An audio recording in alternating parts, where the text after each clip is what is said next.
I'm a student of our master teacher, Pa Manzal, Wu-nuwaupu, who's our master teacher in this day and time. He's been staffing in this class. Turn it out a little bit. He's been staffing this class for the last 30 to 40 years. When we have classes, no question and answer classes, where we're able to come here and ask questions dealing with spiritual science, called Wu-nuwaupu, religion, history, and nature. All over, people have always asked questions to their religious clergymen, rabbis, imams, ministers,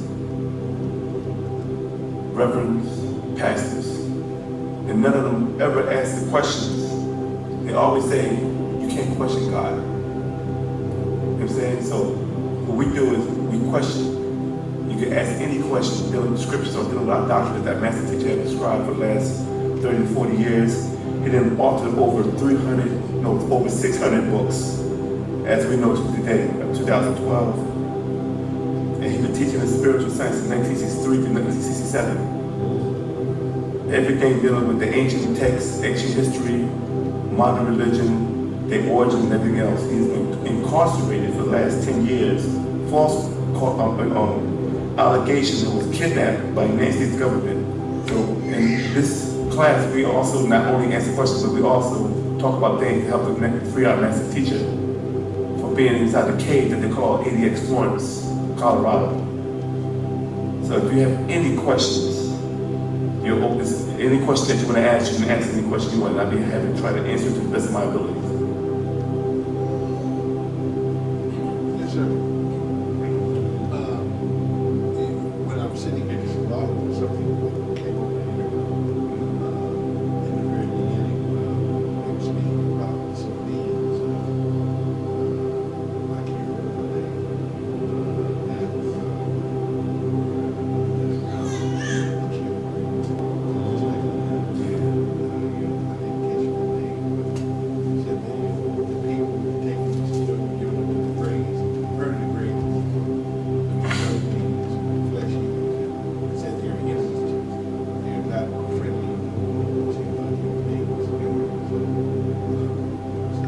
Those beings are referred to as draconians. Yeah, they are from the star constellation of Dracos. You know the word draconian is an Old English word for serpent or snake. And it also comes from the word dragon. That's why when you look at the word Dracula, it means, according to our doctors, we do a scroll called the Halloween scroll that we put out back in the days that the top of our master teacher put out, Anunnaki in New York, Dr. Anunnaki in New York. The word Dracula means son of drink. And this is why you look at right now in the hip hop industry, they have a predominant rapper by the name of Drake, which also means serpent or reptile. So these beings are what you call the devil in the garden. They said God said the serpent was more subtle than any beast of the field. But there were other beasts. But it said he was more subtle than them. So he was the only being. And the serpent talked and he walked. So we look at the scriptures when God said, you shall be cursed to lie on thy belly. If we go to Genesis chapter 2, the Lord said unto the serpent, because thou hast done this, thou art cursed above all cattle, and above all every beast of the field. Upon thy belly thou shalt go, and thus shalt thou eat all the days of thy life. Right? Now, we know snakes to be crawlers, or they slither, you know what I'm saying, on the ground. Now God called this particular being the serpent. Then he said he was cursed to crawl on thy belly, right? So that means that this being, before he crawled on his belly, was a humanoid type of reptile, which we refer to in the day time as reptilians. You know what I'm saying? And what do snakes do? They're predators. They kill, they prey, and they eat it. But if you go back, and it says, because thou hast done this, thou art cursed above all cattle, and above every beast of the field. Upon thy belly thou shalt go, and thus shalt thou eat all the days of thy life. Now they said that Adam means of the earth. And they said that from dust you came, dust you shall return. Have you heard that term before? So when it says that the devil, you know what I'm saying? Dust thou shalt eat all the days of life. But what dust is they talking about? Are they talking about dust on the ground, dust on the sand, dust on the field, or are they talking about dust of what you call humans? And so the question, the brother, to answer the question is saying that, about the reptilians that, that were eating human beings. So when they talk about the reptilians eating human beings, you can find this in the scripture. When people say, reptilians, y'all making that up. Yeah, but according to the scripture, it says the serpent. Then we go into the book of Revelation, it says the dragon, that old dragon that the angel Michael and them went to war against. No matter what you do, the scriptures always refer to this so-called Satan or Lucifer as a reptile. You know what I'm saying? So when people say, well, they eat humans, but if you read this book of Genesis, like I said before, it's in Genesis chapter 3, verse 14, and dust thou shalt eat for the rest of the days of thy life. You got that? Yeah. So this is something that we've been teaching for a long time. It's called food for the gods. You know what I'm saying? So a lot of the stuff that we were taught and given to was the perception of these ancient Europeans who gave us their way of law, their way of life, their perception of what nature is. And when you start doing the research, you realize that none of this stuff is coinciding with nature. It's their opinions. It's their way of mass mind control. You know what I'm saying? Because this God said, cut your son's throat, Abraham. Take him to Mount, tie him up, cut his throat, and just offer him to me. What type of God does that? You know what I'm saying? So, what type of God, what type of spirit asks for to burn his flesh, sacrifice his animal, so I can smell and scent? And if you say God is a spirit, and he has no physical form, how would he know what it smelled like if he didn't have a nostril? But we accepted this for years. You know what I'm saying? We never questioned it. Well, how did he smell? And if he can smell, that means he has to have eyes. When you got eyes, you have to have ears. Can he hear what you say? And he talks to you. He has to have a voice box, a larynx, to communicate to you. The people say, well, spirit talked, I heard the voice, but I didn't know spirits can project sound. Or you talk about inspiration, or you talk about tones. Any other questions? No, not at the moment. Yeah. What scriptures in the Bible supports the food for God doctrine? Like where can you find that in the Bible? If I'm not mistaken, is that Leviticus chapter 22? If I'm not mistaken.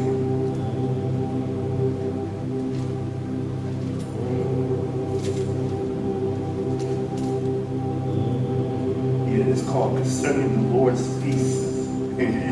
There we go. If you read in chapter 22, it brings about the laws of priests and their offerings. When the Lord spoke to Moses, saying, speak on Aaron and his sons that they separate themselves from the holy things of the children of Israel, and that they do not profane my holy name and things of his house. But when you read on this particular scripture, it goes into detail about the offerings of God asking them to put certain type of animals on the altar to be sacrificed. Who are the offering sacrifice of a peace offering to the Lord? To accomplish this vow of free will offering in beeves or sheep, it shall be perfect to be accepted. There shall be no blemish therefore, blind, broken, maimed, or having wind, curvy, or scathed, and shall not offer these unto the Lord. Nor make an offering by fire unto them unto the altar, either a bullock or a lamb that has any superficial or lacking in its parts, that made thy offering for a free will offering, but for a vow it shall not be accepted. So when it goes into it, it breaks down how they talk about killing the sheep, throwing the blood onto the, that's also in Genesis chapter, Leviticus chapter 23 also too. And Leviticus chapter 24, it's called Concerning the Lord's Peace, according to the King James Bible. So what they did was that these beings were asking the Levitical priests to make offerings to them, and then cut this animal and sprinkle the blood onto an altar. You know what I'm saying? Now if you look at that, and I was explaining it to a Christian when I was using the Bible, I said, how do you feel if I was to take an animal, sacrifice it, then I take the blood from the animal, drain every drop, and I take the blood and I throw it across my own personal altar? What would you say? What would you think that is? And a Christian would say, use a death worshiper. That's Satanism. But then I said, well, I couldn't have the book of Leviticus. This is what God told the Levitical priests to do. Because we don't never look at it like it's something bad or something grotesque. You know what I'm saying? We always look at it like, if God said it, then it is what it is. You know what I'm saying? So, when you look at the devil, you look at God, what's the difference between God and the devil? Can anybody answer that question? What makes the devil different than God?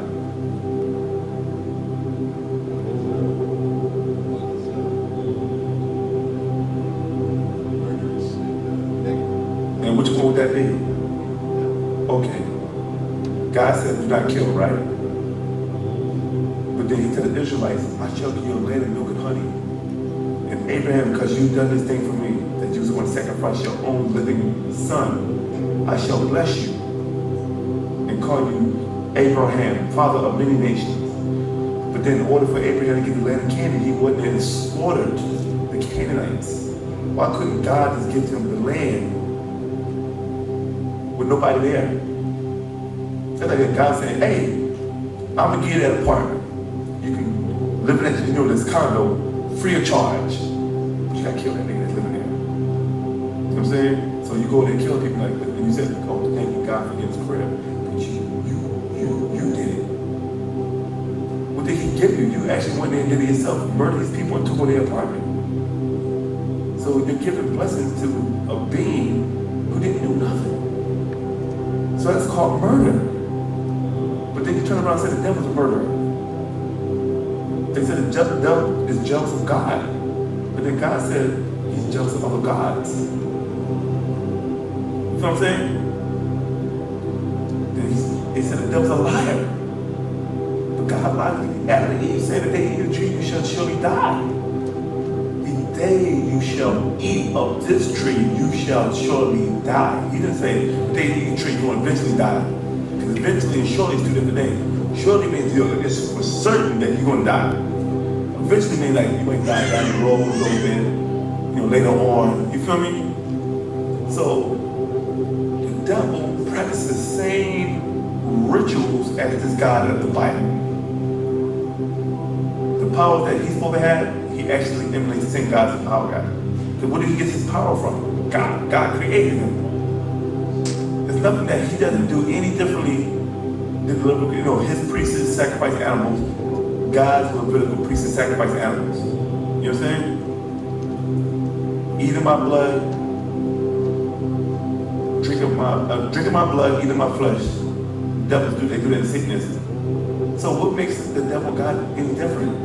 The only difference between is that the devil wanted to be God. That's the only difference. Other than that, the same God is the same likeness, the same thing they do. I got people that worship me, you got people that worship you. I got followers, you got followers. I'm preaching salvation, you preaching salvation. It's like the Janus story, the person with the face, the sad face, and one smiling, one sad face. This is what my master teacher taught us. The Janus. And it's talking about these two faces. One smiles, one is sad, but it's the same thing.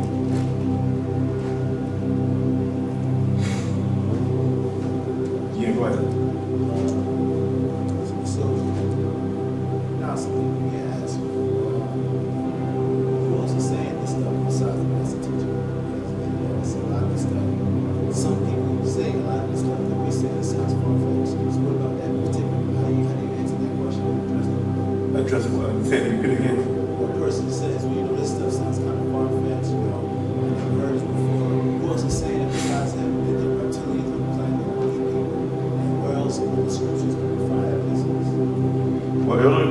when I was talking about it earlier, we was talking about the reptilian thing, about the devil being a serpent. Second of all, if you do any research, like in the Wu-Nuwaupu, what do you say? We tell you, don't believe us, check it out. So what happened is you got a lot of information out there.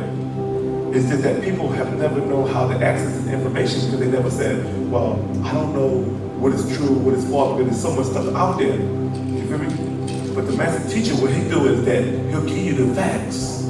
And he said, don't believe me, check it out. So now you've been introduced to the facts. And as a student or somebody who's studious, you should say, well, he told me this. So let me go do some research, make sure that this is right. Then you go out there, you find out there's other people who've been studying this information which is really actually public domain. You know what I'm saying? Where people have done extensive researches in certain fields of information they mastered in. You know what I'm saying? And they will talk about these same reptilian, food for the gods, and so on. And if you study ancient culture through the Mayans, the ancient Egyptians, the ancient Babylonians, the ancient Sumerians, the Zoroastrians, China, the Bible, the Torah, the Quran, it always talks about this disagreeable serpent being and his followers. So there's a lot of this information has been presented worldwide. It's just that you as a follower of these religions, you never question it because they said you're not supposed to question God. But you can question the person that tell you that he speaks to God. Because how can God be scared to answer your puny, miserable, mortal questions? He's the all-knowing, the Alpha and the Omega, the omnipresent. He should be able to answer everything if he created all things. And if you create all things, that means you know all knowledges. You know what I'm saying? So what we do is that you just go out and once this is presented to you, you be like, now I know what to look for. Then you start doing study and then you start opening up different doors. Different doors open up and different levels of information is coming. Then you'll actually start becoming more studious and you'll say, okay, now I'm learning something. I never knew about this before, but all you need was someone to open the door for you. And that's what the Malachi debate you have done this day and time. Any questions?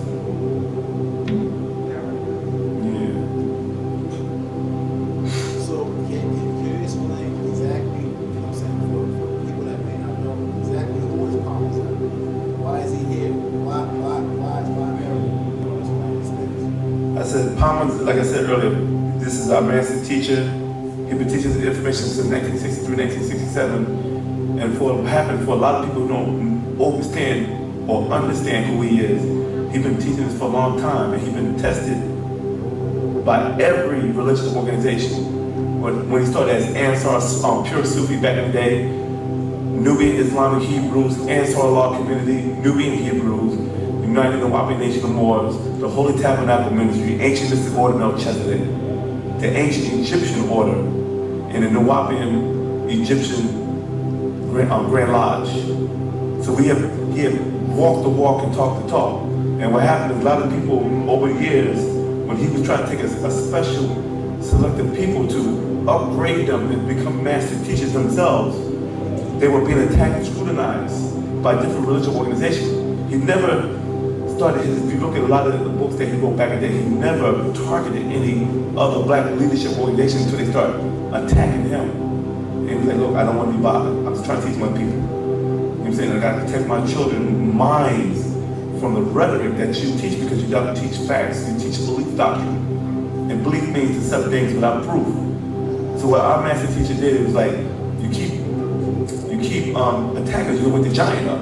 They did, they wouldn't stop. So he started putting out books like 360 questions to ask the Orthodox Sunni Muslim, 300 questions asked the Christian, 300 questions asked the Hebrew Israelite, 300 questions asked the Israeli church, the degree of Mohammedism, the degree of Christism. You know what I'm saying? So then, once this was put out there, now you have to see what you got to deal with. Now here's the question that you can't answer because you sat here and tried to question us and saying, how do y'all know this, how you know that?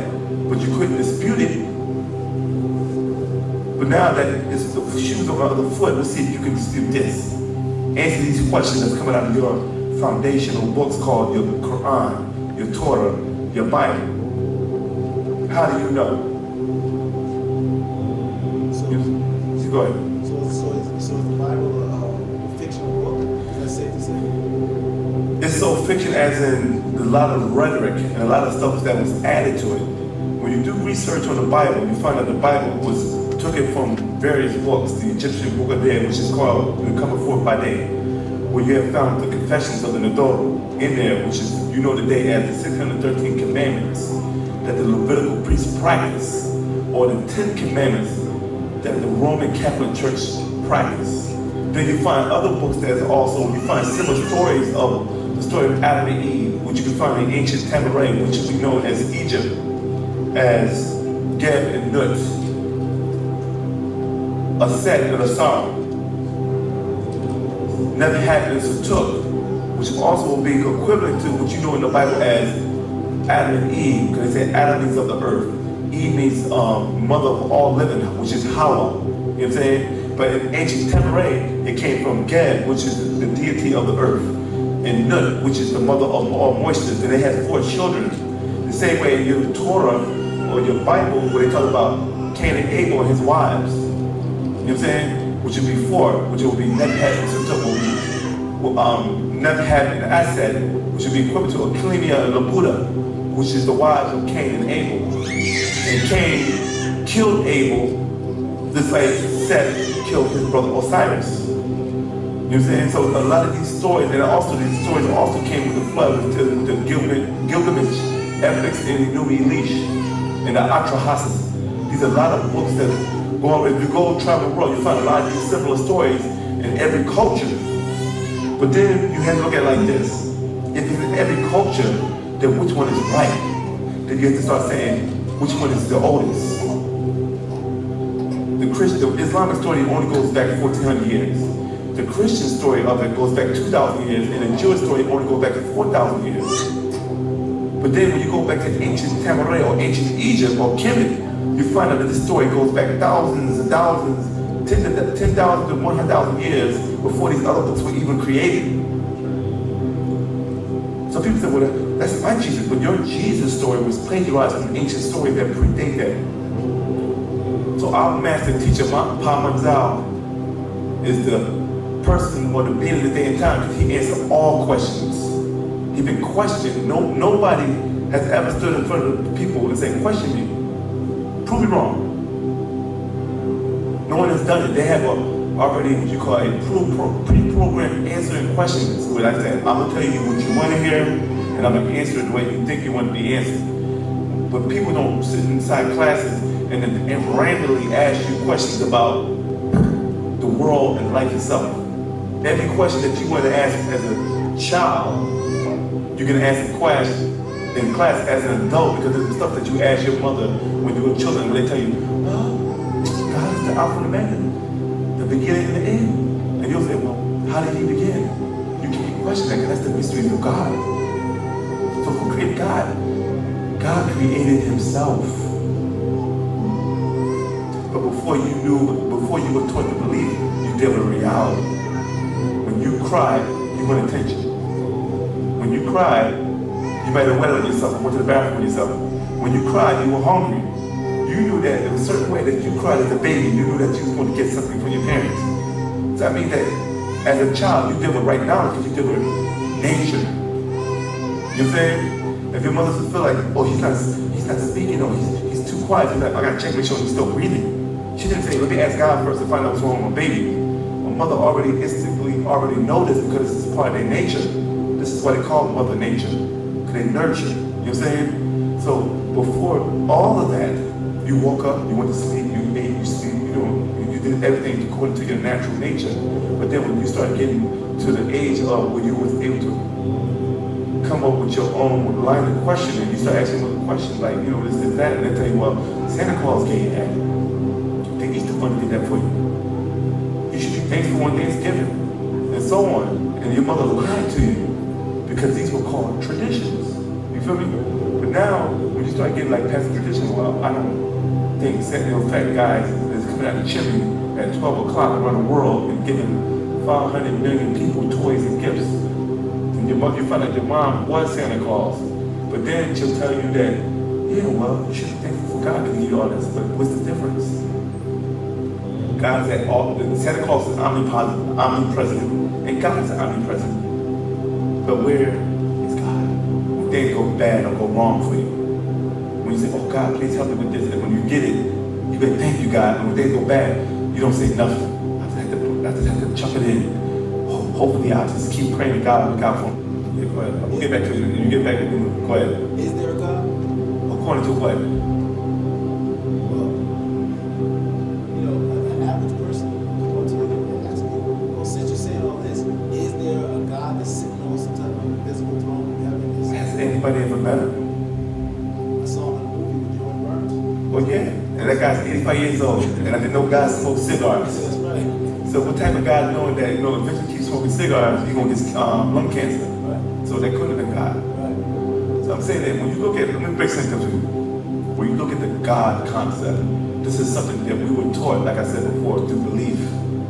Because if they couldn't answer the question, they said, oh, God can answer. Let's leave it in God's hands. And that's why people don't now say, I don't know. I didn't really study that.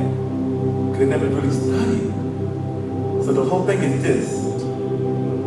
If I was to take a person and train them and teach them how to survive, having extensive knowledge in the medical field, how to survive off of nothing, highly intelligent, able to create things for nothing, like MacGyver or something, you know what I'm saying? And I dropped them off on a primitive island that has never been touched by civilization or technology. How long would you think it takes for that person to take on that island? Probably a week. Because the people say, hey, he pulled fire out of his hands. And he came down from the heavens in a steel chariot.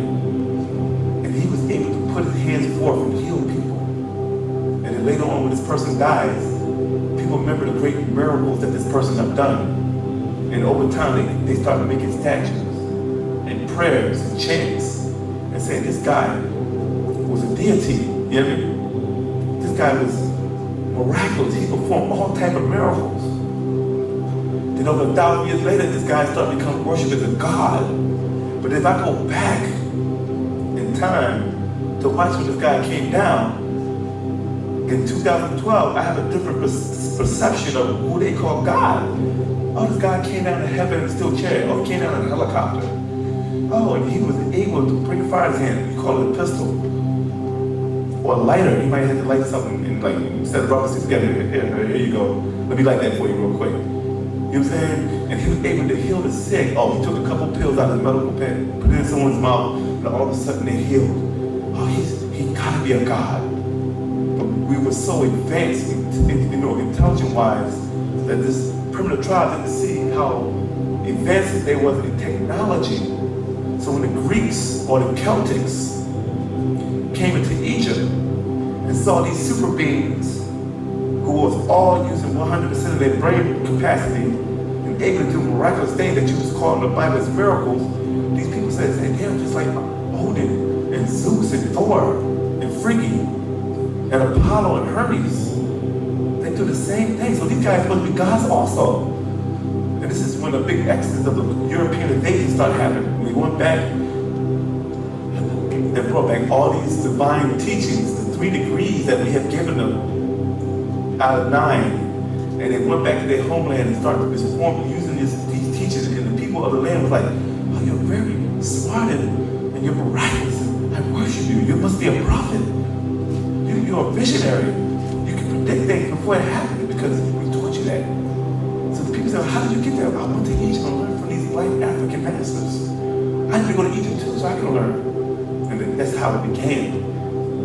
They came, they learned, left out, and turned around and called you a devil worshiper. Because they said, hey, I got 1 million people worshiping me. If I tell these people that I got it from these black Negroids out of Africa, then I'm going to lose my congregation. So in order for me to keep my congregation on lockdown, hey, he's a sun worshiper, an idol worshiper, and an ancestral worshiper. They worship animals.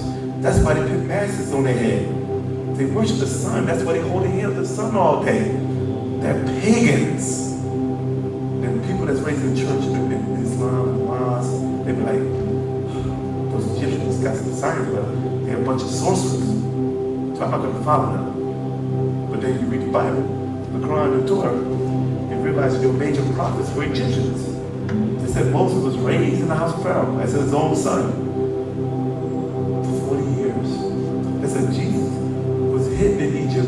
12 years because they were going to murder him as a baby in Egypt.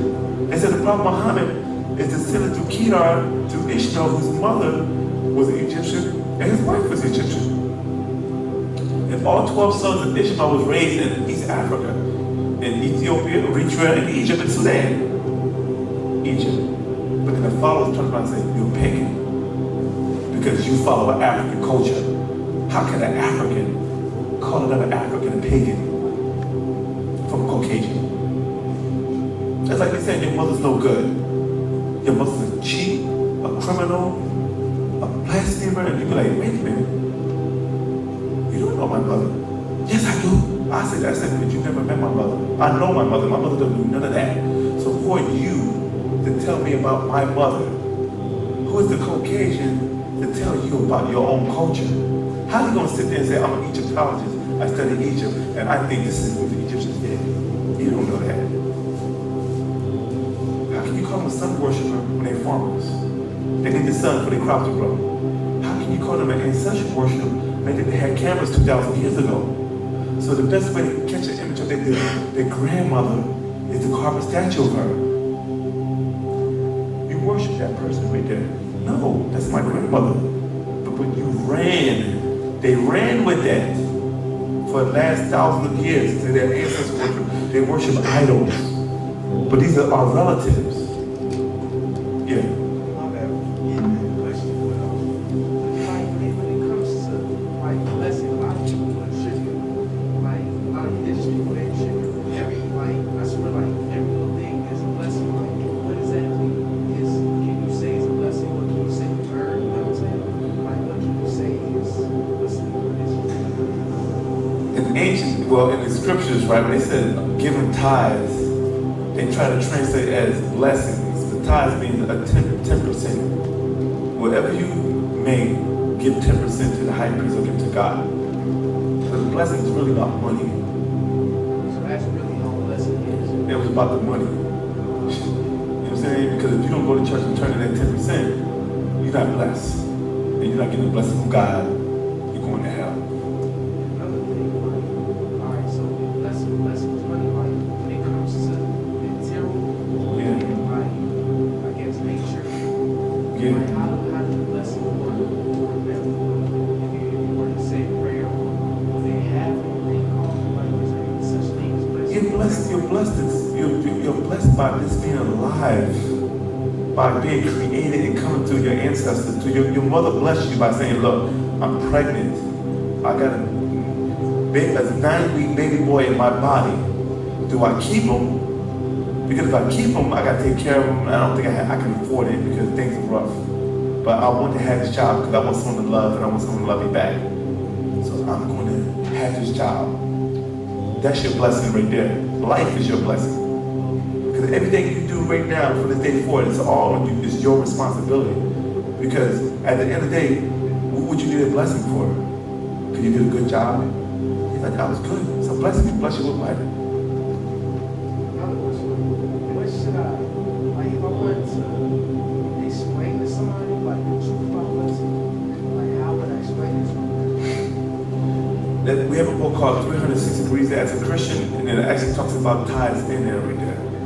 We break down how they mistranslated. You said it's 360 degrees. It's 360 questions to ask a Christian.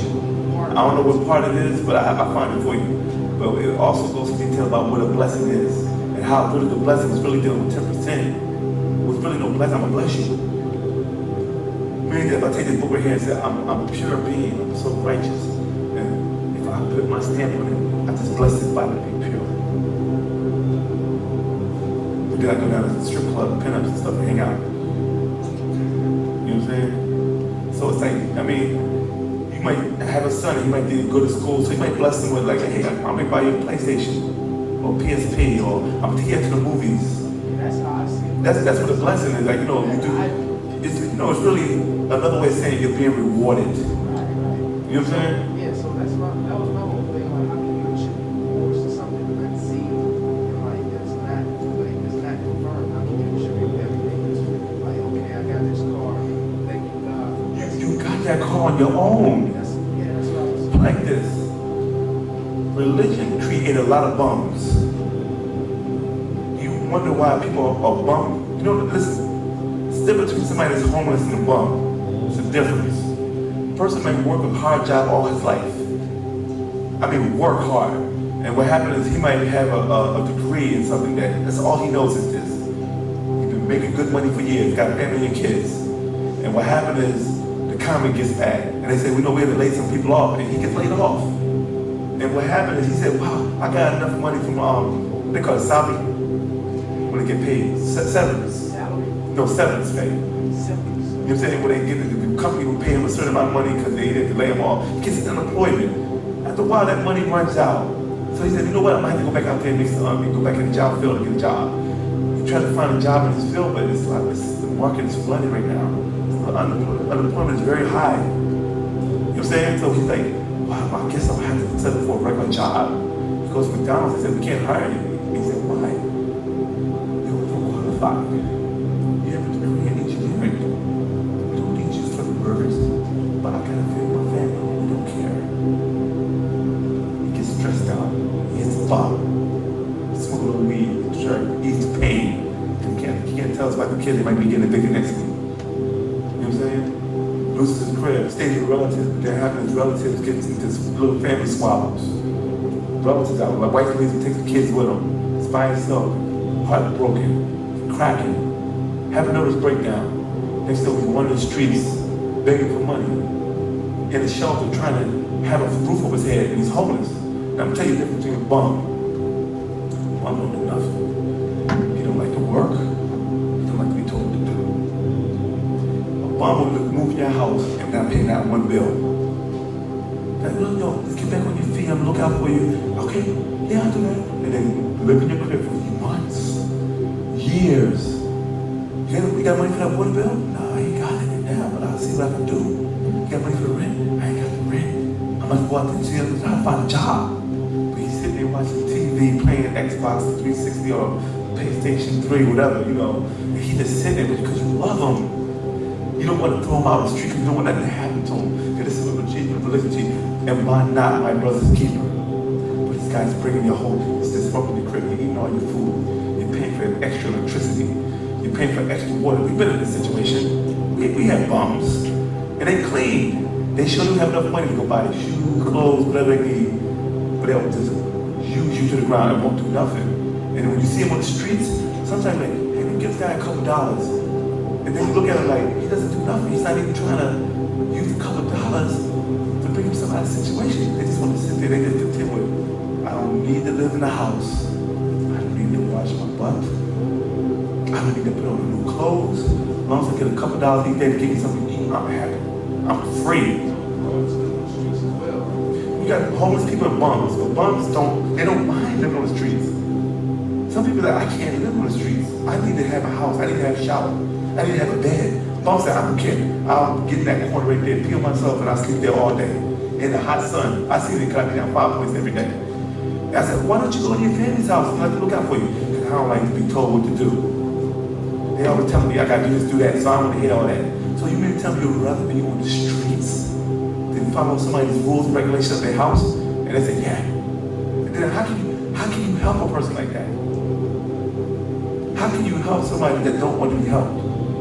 This is what religion teaches you. Hey, you don't have to have no Gucci about you. Hey, take off those Jordans. Hey, take off those jeans. Hey, you don't need to buy no haircut. Because that's all materialistic. What man agreed the whole world to lose his soul? God will give you everything you want if you give your life to God. So don't worry about being the hottest dresser or have no money in your pocket. You don't need none of that. Give all your money to God and just worship Him. You'll be straight. Believe in Him. And you'll sit there and say, hey, you're right. I don't need none of this stuff. So you became a religious monk. Now, is that part of the spell? Yeah. Cause think about it. You're on Wall Street, making $400,000 a year. You gave all your money to the church. Now you're sitting there saying, well, I leave it in God's hands. I don't need this. You can have my Cartier watch. You can have my Gazelles. You can have my BMW. I don't need that. I'll give it to the pastor. I'm just going to praise God. I don't have to do nothing. You know why? Because God is going to take care of me on the side. He said, I'm gonna be in the land of milk and honey, birds and bees and trees, and I'm gonna be living in thrones made of gold and diamonds and emeralds and sapphires and rubies and a crystal city. You know, that's stuff on earth. You get the money to buy it. But you ain't gonna be wise now because you wait till later on. So God is still offering, he said, no materialistic things, but heaven sounds very materialistic to me. Yeah. Could you explain exactly what is the spell? How was it cast? When was it cast? Well, the spell was cast 6,004 years ago, when the ancient ones wanted to put us under a certain spell. We have to go a little bit back further. For those who don't understand, our purpose is that when certain beings came in the solar system, they were mining for gold. Anybody familiar with that story? Yeah. And what happened is, because the planet was dying from a depleted ozone layer that was caused by another being. The same way here on the planet Earth, our ozone layer is depleting also from the aerosol cans and the pollution. That's why it's hot. It's been hot this year, wasn't it? You hear me? This is the first time we had missed the winter in Georgia. It stays cold of a totality of 3 weeks for winter. So people are like, wow, this was to me it was special. I like heat anyway. You know what I'm saying? But a lot of people was like, there was no winter. So a lot of stores lost a lot of money because they invested in a lot of winter clothes. Because it didn't get cold because of the ozone layer. So what happened? These beings came here to mine gold so they can take certain gold dust particles to spit up in the air so that it gets time for the atmosphere or the clouds to mend themselves back together. But in order to mine the gold here, it's a very dangerous job. When they was mining gold first under the waters, which is actually dangerous. Then they started going to the underground caverns and pulling gold out of the ground. But then it was collapsing. The same problem you see today on the news. The miners get trapped in there. A lot of miners die, smoking, fumes and dust particle insulation and all that exhalation. You know what I'm saying? Breathing in and stuff will damage you. So the beings were complaining about that work. So they said, look, we need to do something about it. We don't want to do this anymore. So let's create a being to do the work for you. So what they did is they came up with a plan to create a human being to do that job for them. So they had to find a being on this planet Earth. Yeah, go ahead. So, all right. So, first people. So, before they created the being, the Anunnaki. Yeah, they were doing the work. So, you weren't just talking about humans just now. No. The Anunnaki was doing the work.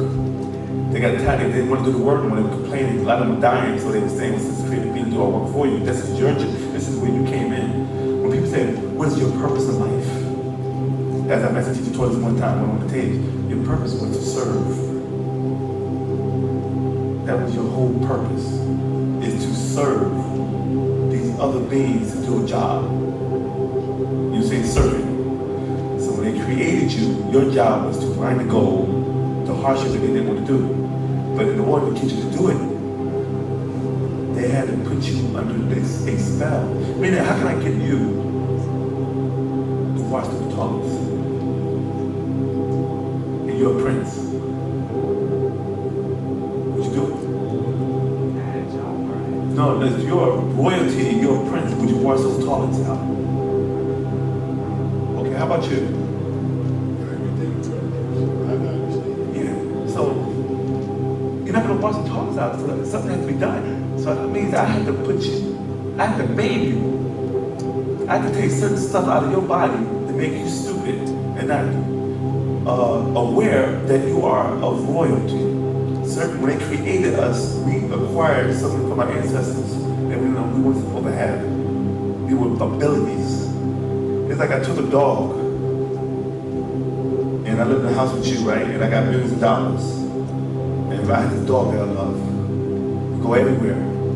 But then I get sick. Who's gonna take care of me? You or the dog? That's exactly. I mean, you change my clothes, you help me use the bathroom, you feed me, you bathe me. That's a lot of work. And you like, not only because you love me, but also if I die, I'm gonna have to leave everything to you, right or wrong? So when I die, guess what happens? The will's been read. Hey, Mitchell, Will right here. I leave my loving friend my baseball card collection, and I leave my dog Petey everything. How would you feel? You You don't need to know every. know, it happens. I'd be like, oh, kids know. Exactly, because like this dog ain't do nothing. The dog is just sitting there sniffing itself. This is what we, our ancestors feel about us. You know, a dog or a monkey with gifts that you ain't supposed to have. That means you got the ability to read minds, to touch objects and know who it belongs to see things before it happened, to know when something's about to happen. These are the 4 higher senses that these supreme beings had, that it was given to them so they'd be able to survive on this earth. The Anunnaki and the Thor, you know what I'm saying, the Nomos, the China, Thunderbirds, whatever name you want to use, you know what I'm saying, our ancestors, right? So can you say the Anunnaki are the same? No, they're not. I'll get to that later. So what happened is these beings gave this ability, right? Now he's looking at it like, man, you just gave a dog our gifts. So what would you think about the dog? Like, this dog ain't supposed to have this. Let's kill him. This is how they feel about you. You're an upgraded monkey with our abilities. So we're going to have to destroy you. But they say, oh, wait a minute. Why don't you just remove something out of their body when they can't access these abilities? So they remove something out of you. And they say, you know what? Instead of you being able to communicate with us no more, we're going to appoint one over you as your God. And his name is Thomas. You call him Jesus or Haru. You know what I'm saying? And then this being, now, you have access to all these other great beings. You have to go to the middleman now. That's why he said in the Bible, I am the truth, the light, and the way. No one gets to the Father but through me. Yeah, go ahead. You said or able. So Yeah. the same thing applied in the temporary doctrine. See, when they cast a spell on you, right? The spell was the spell of the Sumerians.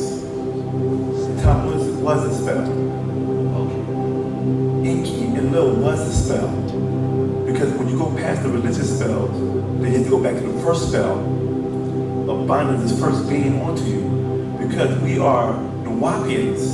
We didn't speak Ugaric, which you know as Korean form. We spoke on a different tone, which is the ancient Wu-Nuwaupu language.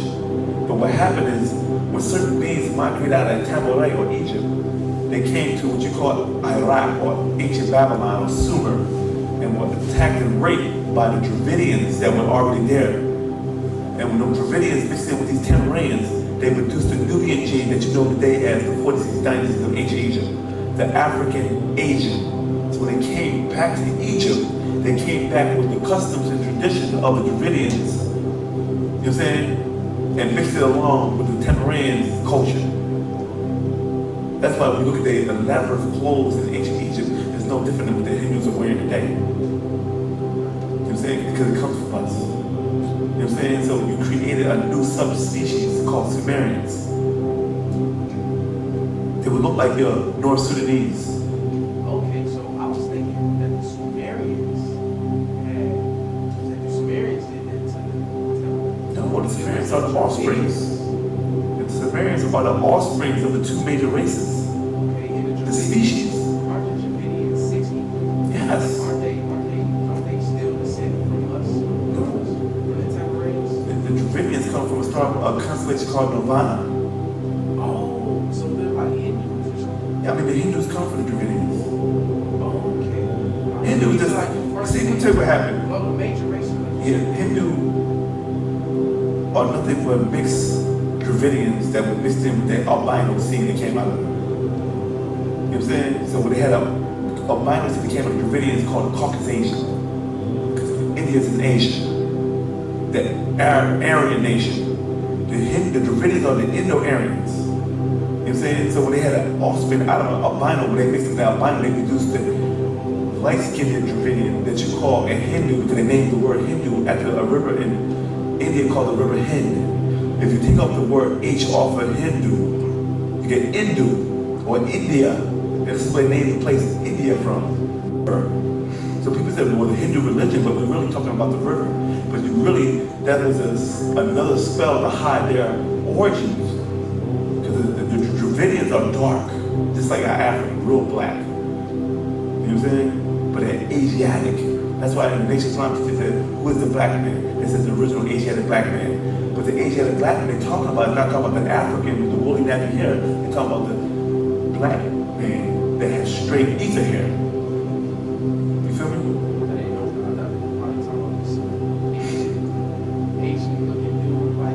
See, you gotta remember this though. The Anunnaki and the Wu-nuwaupu wasn't the only beings in this universe that was seeding life here on the planet Earth. There were other species of extraterrestrials, reptilians, greys, Pleiadians, Andromedans that were coming here to Earth also to see this planet Earth. Are you familiar with a movie called Avatar? Yeah. Have you seen it? Yes. Have you seen it? The white guy could not breathe the air with Pandora because his body was not conducive to that land. So what they did is they kidnapped a Navi and took the DNA of that Navi, right, and mixed it in with human DNA and grown them a full-blooded hybrid of a Navi that has a human genome in it, right? So this human being was able to, what you call it, incarnate himself using technology into this host. So it can be able to walk around and survive in this atmosphere.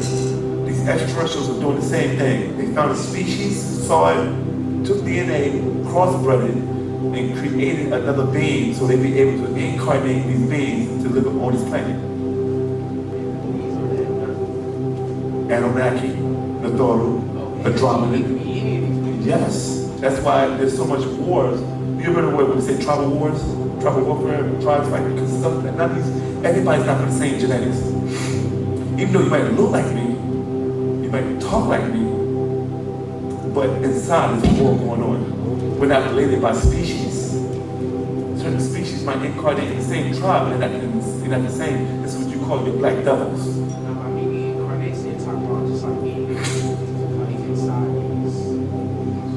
You incarnate in your physical body. Okay, so your spirit is not from this planet, so it came here and it incarnated into a fetus. So would that make you one of those beings? It depends on where you're from. Like galactically? We all are from the Galactic Confederation. Different, some of us are and some of them are. It's just that you have amnesia. Right. You don't remember who you are. Is that the spell? Yes. And I have another question, like what exactly is a spell? Like I've heard, like I've studied all types of systems. Like I studied black magic, even witchcraft. Yeah. I know they just recite like little incantations, right? Is that what the spell was, or was it like? See, when you deal with the English language, you're dealing with semantics. Like I'm a spell house, or I'm gonna cast a spell on you, or you are under a spell. Your spell, as far as when we say it, is that you're under control. You're under somebody else's control. So that's what the spell is. We're under the black control. Yes, because you're not thinking as an African, you're thinking as a European Caucasian. So our people in the year 2012 are nothing but black Caucasians. Because you practice their lifestyle. You say you're African American, but you're practicing American culture, which is AKA European culture. People say I'm American, but American, what you call America now, is created and set up by European settlers who came over here and took the land from the indigenous people here and set up a whole new culture. This culture was a part of Illuminati's project where we're going to take this new world, because if anybody understands it, back in the day they used to call America the New World. Did you know that? No. The Europeans, before they started coming here to America, they said we're going to call them, we found a place called the Americas. And they used to refer to it as the New World. Because the old world will be England, Europe. That's why you say New York, New Jersey, New Hampshire. Because there's a place in It's a New Haven. All those names that got the word New in it are actually European names of countries that's inside the United Kingdom. You know what I'm saying? Exactly. New Orleans. You know what I'm saying? So, you know what I'm saying? Alabama. These are all European titles and stuff like that. And these are different places. You can actually find Georgia. You know the state of Georgia was named after King George, but it's a place over there, is it Russia or somewhere they call Georgia? You know what I'm saying? So it's like, this is a project, and they say, okay, now we're gonna bring in the religious mind. This is an experiment. Because when you go to different countries, right? When you go to Italy, the whole continent of Italy is mostly predominantly Roman Catholic. When you go to Saudi Arabia, majority of the population are Muslims. You know what I'm saying? When you go to Britain, Protestants, you know what I'm saying? Presbyterians in Ireland, you know what I'm saying? Protestants, you know what I'm saying? So it's like, no matter where you go at, even in India, the predominant religion of India will be Hinduism. But when you come to America, even though it found its roots in Christianity, but then you got Islam here, you got Hinduism, Buddhism, Judaism, you know what I'm saying? So you got, now you're dealing with confusion and chaos. Because if you came into Saudi Arabia with a Christian doctrine, 9 out of 10 that kill you for trying to preach religion in an Islamic country. But this is right here, it says freedom of speech, freedom of what? Religion. I mean, you can actually worship a sandwich at the end of the day and call it your God. You know what I'm saying? So now you got wars. You got holy wars that happen on the soils of America right now because you got Muslims fighting Christians, Christians fighting Jews, and Jews fighting Muslims. And then anybody who doesn't adhere to these three major religions is a cult. But you don't think it's cultish for a person to strap C4 to their body and walk on a bus and blow up women and children? But if a guy said, I don't want to believe in none of your religion, use a cult. And what's the question you asked him? Go ahead. Go ahead. When it comes to, like, okay, you were saying that those groups of things are never worth it. I'll explain to you about Anunnaki. Anunnaki is a title, not a species. Say if I got a Puerto Rican, I got a Mexican, I got an African, a Korean, and a Caucasian, and I got a soccer team. And I said, hey, I need you to go to the United States to play soccer against these guys. I'm sending you there. This is the same way that the beings from the different galaxies, they had it was a galactical federation, meaning that they sent different species to Earth. The word Anunnaki means those 50 beings that were sent to Earth by Anu. You know what I'm saying? So that means that it could have been, you could have been talking about Martians, Shaggies, Hindus, Reptilians, Pleiadians. You feel me? Exactly. Yeah, but certain beings didn't have your best interests at heart. The whole thing is that, hey, forget these humans, let's breed them with food. And what happened is they took on certain titles. And they knew that you was going to gravitate to a certain, when you start bringing a certain amount of spells that you put under in the religious world, you was going to start gravitating back to the original books that these books were copied from.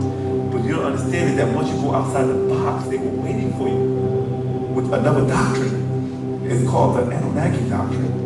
Inky and Lil, and Nu, the Hershad, Nergal, the Rishnagal.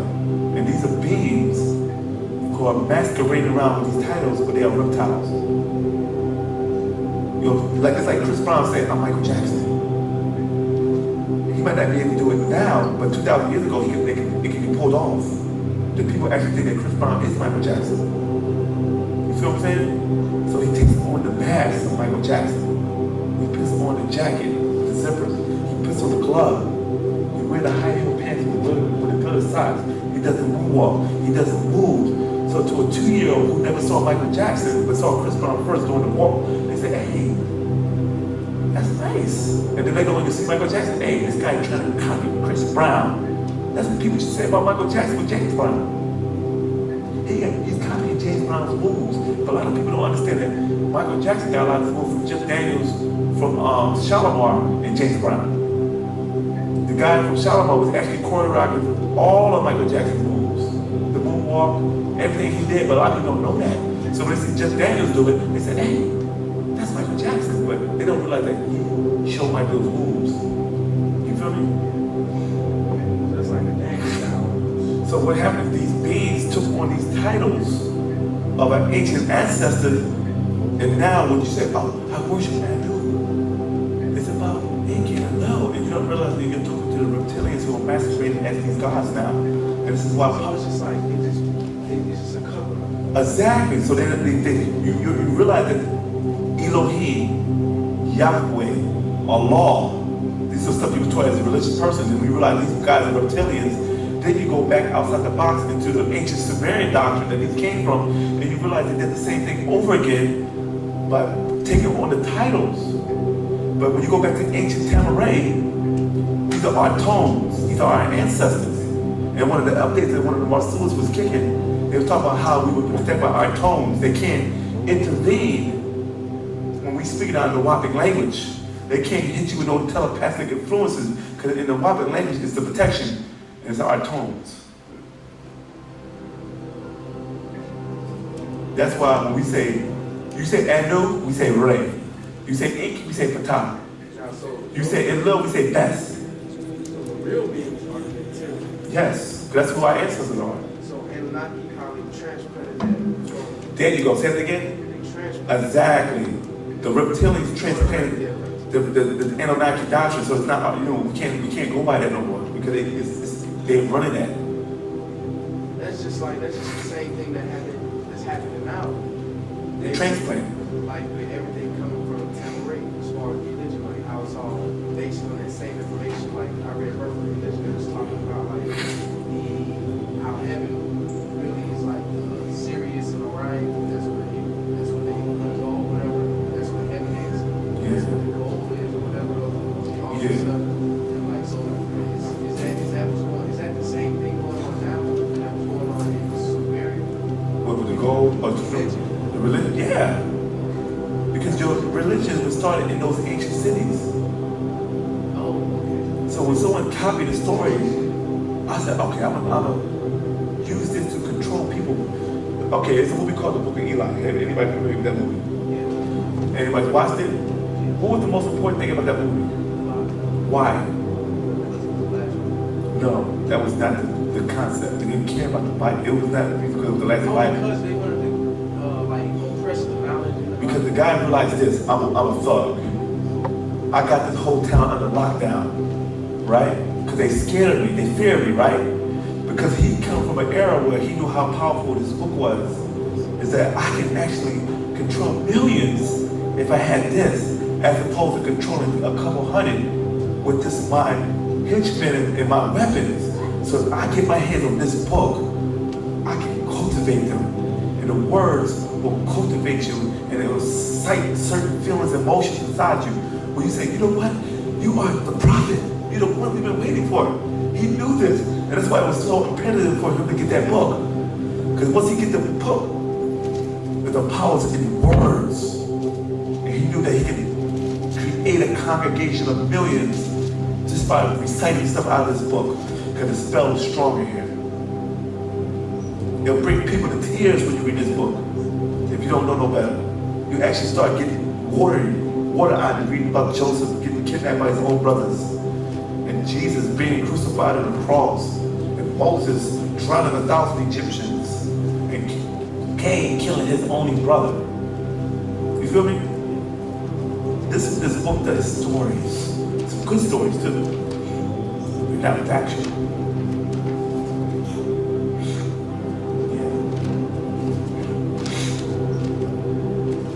What's the truth of the whole thing with the 2012 There is no Tuesday. Because we call it the Doomsday speech. When the ancient Mayans, ancient Egyptian, ancient Sumerian was predicting that it wasn't the end of the world. It was their perception of what the end of the world is. If I got a planet,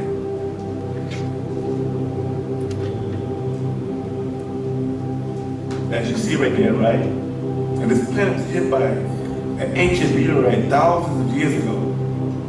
caused this to happen?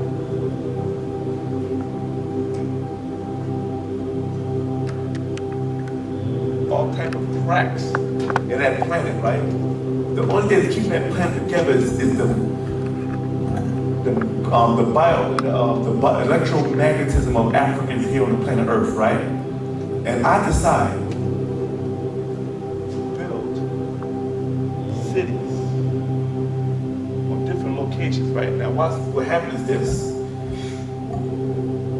Our ancestors been on this planet Earth for so long that it's called trial and error. Anybody understand that?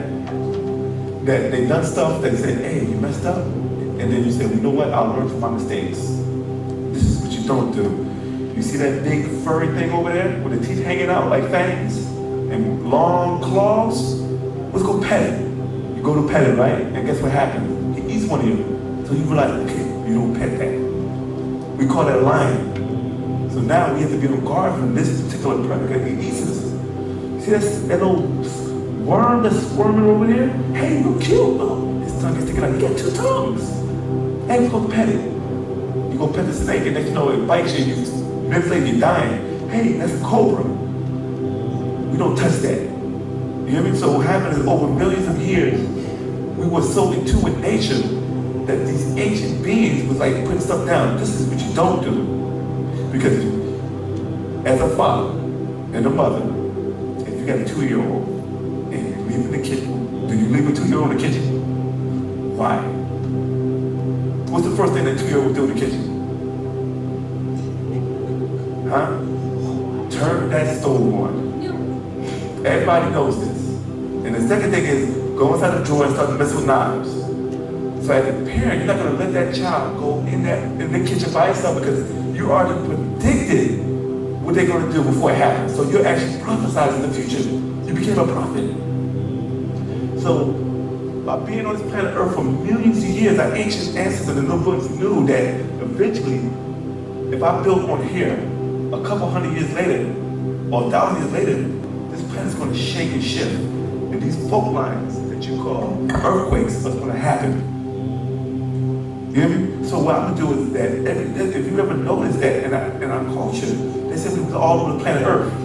Because we were moving for a certain reason, because we was in tune with nature. If I stay here too long as a Native American Indian in America, right, this area is going to flood. So what I do is I move my people seasonally to come back. Caucasians didn't know that. Hey, they live on some good soil. Let's take them off their land and put them on the reservation. But they didn't realize that it's going to come a time that when this planet Earth starts shifting back to its natural axis, it's going to cause the place in the Earth crust to shift, which causes what? Seismic activity. You hear me? So what happened is the Caucasian thought that all the good land that he was building on, what you call Georgia, California, Detroit, because you know, every major city in the United States of America were Indian camping grounds. Because it was the best part of the land. They kicked them off the land and took it over. But not realizing that when the planet Earth starts shifting, all types of things start happening. Earthquakes, floods, tsunamis. You know what thing? They put us in the worst part of the land. The ghettos is the worst areas, and considered the worst areas in the city, right? But every time natural disasters happen, it never hit the hood. It always hit Rodeo Drive, Beverly Hills. You know, all the good areas that they live at, right? Because this planet Earth is shifting back on this vertical axis. When the Mayans were talking about that, they said, look, the Earth is going to eventually start melting. We know it's going to happen because it happened before. It happened millions of years, 1,000 years ago. We call it the flood of Wu-Nuwaupu or the flood of Noah. It's going to happen again. Because we knew that certain ice caps going to melt. It's going to be a greenhouse effect. The sun's going to be more intense than ever, and it's going to melt. So certain areas that we know are high peaks and low peaks. And we knew what each of these locations was because if you got 8 areas in the area that you know in Decatur, right? You know all the hill area and it was low, right? And if it floods, what would you do? You would actually try to find high ground. And then you might survive on high ground until the water recedes. And you have to say, you know what? For future reference, I'm gonna put this down as a reference saying this is the area that you need to be at when this happens again in the near future. It might not happen tomorrow, next year, next week. It might happen 1,000 years from now. But you would know the location. So our ancient ancestors knew these locations from experience. So when they talk about the doomsday, they talk about the planet Earth being destroyed. They talk about societies that these Caucasians built will be wiped out by nature. They don't know the geological era of each location on planet Earth. They've only been around for 6,000 years, and we didn't teach them that. Yeah. So, is it true that Caucasians are hypocrites? Because when you think about it, when they took our land, they don't like us taking their land. Oh, you're so right. Yes, the ultimate hypocrite. Because how can I say that, like, do not steal, but you steal people's land? Then if I take the land, like say I steal this from you, right? And I sell it to him, he goes to jail for receiving stolen property. But the Caucasian stole the Indian's land and he's selling it to other people, so how come nobody's going to jail for receiving stolen property? What he did is that after he did all his double speak, right? And got his foundation locked in, he said, okay, now I'm going to create laws so you don't use my own tactics against me. Oh, you jaywalking, you go to jail if you don't pay that fine. Oh, you driving without a license, give him a fine. Oh, you driving without a seatbelt, give him a fine. Everything that they created is actually going against your natural nature. Oh, you're not supposed to have more than one wife. That's called bigamy. Oh, you're going to jail. That's called adultery. They created laws to suppress your nature because they knew that you are going to go against them naturally, because it's not in your nature to do anything other than that. Oh, you can't eat no more chicken no more? How? If they outlaw chicken right now, there'll be a lot of people, black people in jail. They'll have to create new prisons for them. You know what I'm saying? So they are hypocrites. And so, like, for instance, when, like, the days of Martin Luther King, they call us dumb to, they said, like, only 3% of black our color skin graduate to college, but actually back then, they're the reason because they gave us bad conditions to study and educate ourselves. And, like, so why would they call us dumb? Like, because they didn't give us the right education. if I call you a sucker for a long period of time, you eventually become a sucker. If I say you're ugly for a little time, you start going, yeah, I am ugly. So when they do it, they keep saying that. First of all, how can you be dumb and you build pyramids? How can you be a savage when you build temples? How can you be uncivilized when you created agriculture and how to grow your own crops off the Nile River? So he said that you're lazy, no good bum. But how can that be possible when you was picking cotton all day? And if you was lazy, you would have got whipped. There should be a lot of black people whipped on their backs, but it's not. So we're not as lazy as he said it, but he'll tell you that so that you can get that lazy mentality eventually. You're no good, you don't like to work.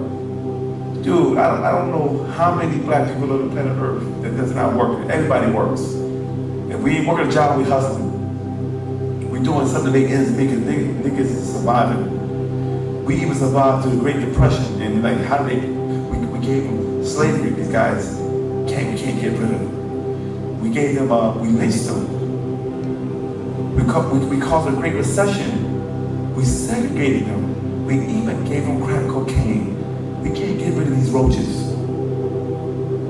We even gave them AIDS. Like Pop said, AIDS raised. You know what I'm saying? And we still survive.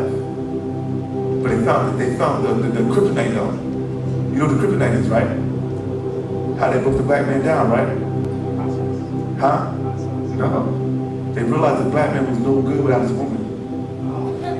Once they figured out his strength, they said we did everything to him. This guy's still strong because every time, at the end of the day, who consoles you? Who said it's gonna be all right? You can do it. I believe in you, the woman. But once the black man started attacking his own woman, what happened? Oh, we broke down. I mean, I said broke down, you broke down. Now you got niggas walking down the street with their booty out. calling women all types of derogatory names, treating them like meat. And the black women making more money than now. It's like, I don't need you. What could you do for me? I don't need that either. I'm going to store for that.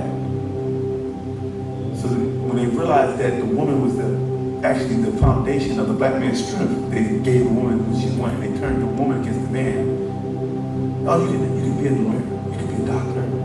You can do this, you can do that. You don't need them. I'll give you, matter of fact, I'll give you free money as long as you don't give me this dude. How many kids you got? 10, 15? I'll give you money for them too. As long as you don't give me this dude. They know you can't get welfare if you have a husband with you. You gotta live together. Like 9 out of 10, you really can't get that money if you got a man supposed to be taking care of you. They mostly give that money to single women. But now, in 2012, they got almost just as many men on welfare than women. Go ahead. So at this point, moving forward, how do we know Each one teach one. You got to break them out of stuff the way you were broken out of it. This is why Master teachers took us through these many different schools. He gave you weapons or words to deal with people. In order for you to talk to a Jew, you have to become a Jew. That's what we was known as doing in Hebrew. So you study Yom Kippur, Rosh Hashanah, the Sabbath. You study the sacraments of the laws of the Levitical priests. You have to become Ansar law. You have to become Muslim. So you study the 5 pillars of faith, Ramadan, Hajj, Zakat. You have to become a Christian and believe and pray and say amen and listen to the gospel as a Christian will listen to and quote from the Bible. So when you run into your people who have been poisoned and have a bad case of Christism, and some people have a full-blown case of Islamism, and some people got a slight case of Judaism, you got to be the surgeon and say, look, I got to diagnose you. First, I know what your problem is. Hey, how you doing? And where you from? What's your religious background? Oh, yeah? And then you start talking, and you have to go on a level, and you have to bring them up, but you have to show them that what you were taught is wrong, but you have to give them facts, and you have to show it to them. It says this. And we start computing in their mind, start realizing, yeah, you know what, that makes sense. You actually become, as Dr. York was called, he's a doctor, and he's here to cure us of our sicknesses. So you become a doctor in your own right, and your job is to go out there and cure people of the disease of religion. And it's not going to be easy, but you have to become very thorough. Because you can sit and read books all day and say, oh, I'm heavy and I'm deep. But what good is it if you ain't helping your fellow people out? You're a hypocrite. Because you got all this information and you're not spreading it. This information is not to be kept. It's supposed to be spread. Because that was the kids' Pop said, hey, I don't need to go out and propagate. Pop don't need to write the books for, you don't write the books for him. You write it for us and the people out there. Because he can sit there all day and talk to you for hours. And I'm pretty sure people been in class with Pop talk for hours and just give you bills. But why put it in a book form and they only go out and reach people? People come into information through different degrees. We'll tell you, Pop writes books in degrees and dimensions. And when you read a book, it seems like he's jumping from subject to subject. But it's actually, if you study it, you actually see what he's doing. He's trying to reach a certain type of mind, a certain type of genetics. And he might touch on a certain very subject in one book. Because certain people might say, well, I'm gravitating towards this little piece of information. This makes sense. I need to learn more. You feel me? A lot of these guys that we touch the doctrine have their own agenda. Some people want to be their own master teachers. I'm a master teacher, but then how can you be a master teacher with someone else's doctrine? You go ahead. You explain to people that may not know how is the master teacher able to answer those questions so eloquently, so to the point, it's exactly so right. He went to college. He did. He went to college of Cthulhu. He has a PhD in logistics. Now, I know what you're trying to ask. Like I said earlier before, about Palmer, when you asked me earlier, you hear Stefan? Yeah. About Palmer Zal, it means an incarnated being. You have certain beings that, think about this. They said the devil, like let's go back to Genesis chapter 2, right? They said the devil was more subtle, or in chapter 3, more subtle than any beast in the field. Me and say you're dumb. And God said, hey, don't eat off that tree, but I'm gonna put the smartest being on this planet Earth to trick you. Do you stand a chance? Why? So somebody cheated. Yeah, so what happened is they had to even button the playing ground and send another beam down for you.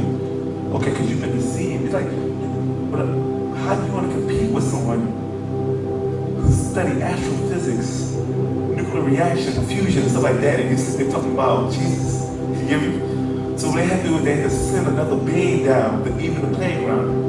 A being that's just as smart as the other beings to raise you up consciously and intellectually and give you affirmation and intellect so you'll be able to downfound the wise.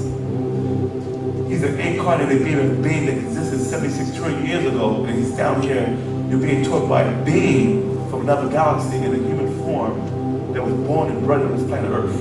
He's still, so that means so master teachers now still around. No. So he has all this information. Yes, because they be inserted in the Babylon gland. And we're going to get ours back too. Put like this. Every book that he put out, you already know it. All the information that you want, that you need, that you had to have, you already know it. It's just that you don't have access to the other parts of your brain. Everything that your ancestors were, whatever craft they got, you know it. It's in the blood, in the DNA and RNA. You can actually pull all that information out. Anything you need, you can actually pull it out of your genes, but you can't do it because you don't know who you are and you have amnesia.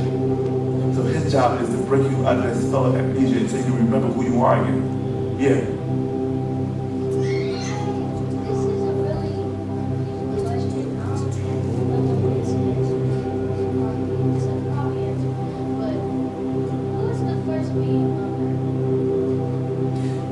You.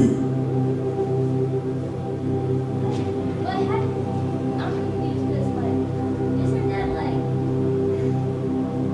millions of years ago? Like, how? Where's your mother at? Where? Okay, where's your grandmother at? Right She's you. You don't even realize it. You know why? Because you're still traveling. It's the year 2012, and you are the representative of your tribe. That means you represent your grandfather and your mother and father, your great-grandfather, great-grandmother, and so on. So everybody that took years to get here from the first being on this planet Earth to where you're at right now. So the first being is actually you, because you see yourself when you look in the mirror. So you are them and they are you. Yeah. Yeah. This has to do like third eye, like I don't know what's called pineal or pineal gland, but like it's like when or when is it like the effects of the awakening or whatever third eye when how There's a book called Science and Healing. If you ever get your hand on it, they actually go into full detail about the pineal gland. And the word pineal comes from the word pine because the gland itself that they're talking about is a pine shape. And it's also done well. It also, with its soul and spirit, and the eternal life and death also goes into it also.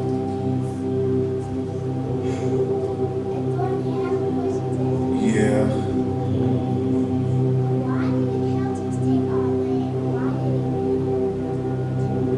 So they can live good.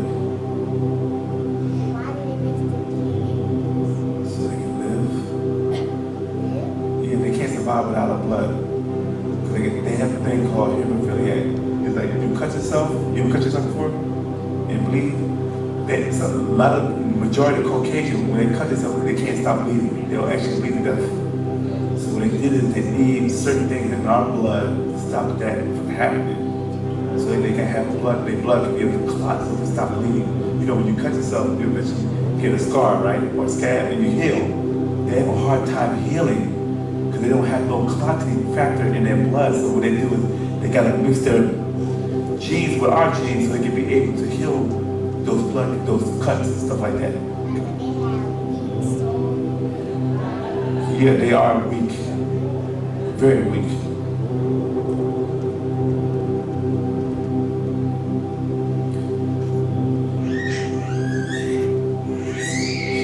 She already asked already.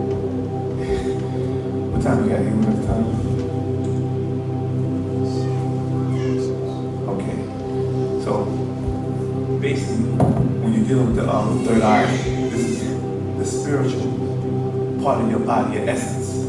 It's just that when you see what happened, people are looking at, oh, Papa cell, this is space, but we all incarnated. He just incarnated and he's able to have his full, functions of what he can do. We don't, because once you came under the spell, it's like you woke up in a cage, already locked up. He woke up free, but you woke up in a mental cage already. So if you didn't have a mental cage, you actually be a certain amount of, once you're born, a certain amount of time, you actually remember who you are. What is your purpose and why you're here? Because since you are born and raised in this planet Earth under these so-called bylaws, what you call scriptures, put you under a deeper spell. First you get the spell of religion, then you get the spell of fallibility. You know what I'm saying? So this is why you're not able to remember who you are. So his job is to reawaken you. So you can become a deity again. So instead of you worshiping, you actually become worshiping.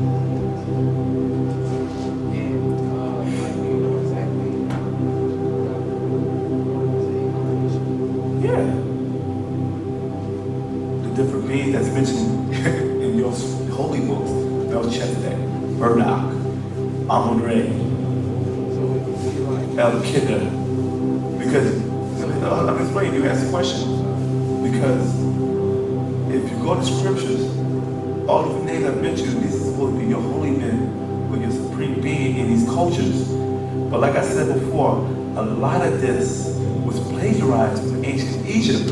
So when you talk about where the story came from Amun-Re. You understand? Amun-Re then traveled around the world. When he got to Babylon, Amun-Re became known as Murdoch. Then when Murdoch traveled to Jerusalem, they called him Melchizedek. And then when they got to Saudi Arabia, they called him El-Kidder. In Christianity, they called him the Angel Michael. You feel me? So no matter where he went at, they had names for him. In Greece, they called him Apollo. So no matter where you went at, anything they call them Christian.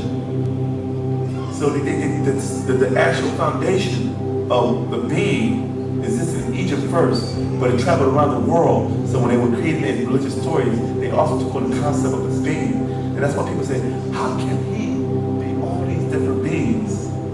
Right? But then he said he's Amun-Re. But then that's Christianity, and you said it's all played out because the stories all come from the same being. Amun-Re. He's Wu-nuwaupu second. Yes. Yes. Yeah, the sun. Like in the Bible, it says the sun of righteousness.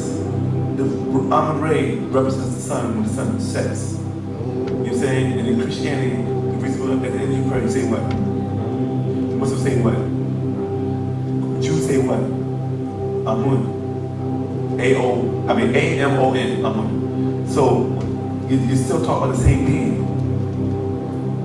So it shows you how they find their source or they move out of ancient Egypt.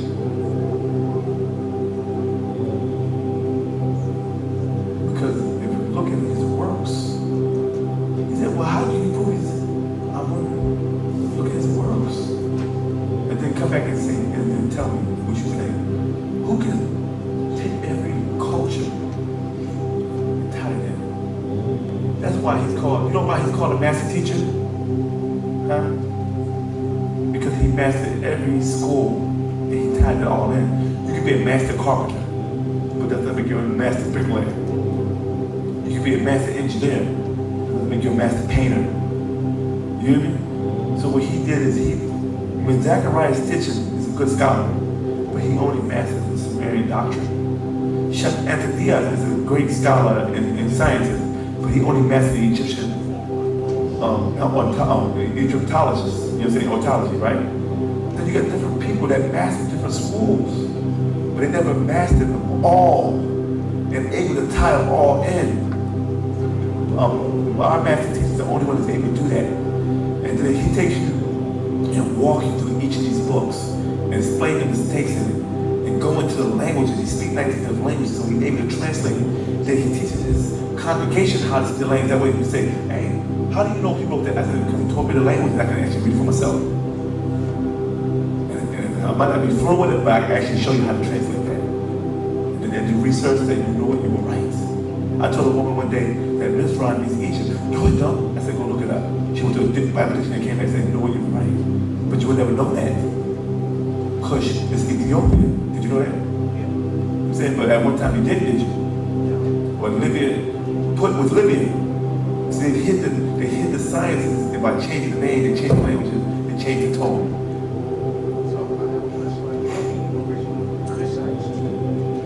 We all of them.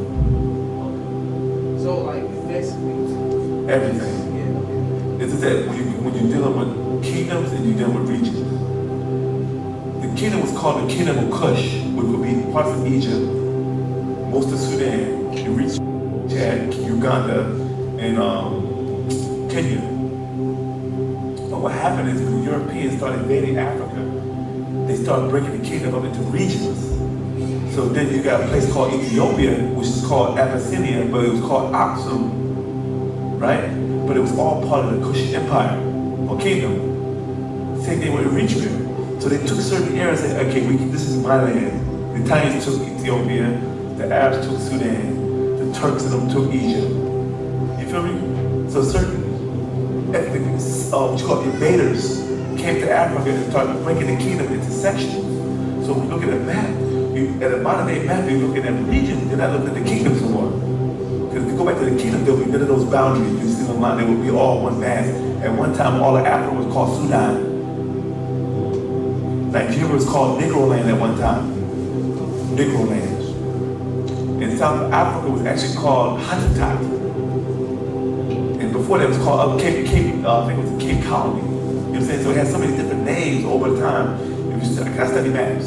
In certain time periods when certain potentates took over, they took over areas. Like Ghana, there was no Cote d'Ivoire. I asked Cote d'Ivoire, somebody from Cote d'Ivoire or Abidjan, I said, who's the name of Cote d'Ivoire before it was called Cote d'Ivoire? They said they don't know.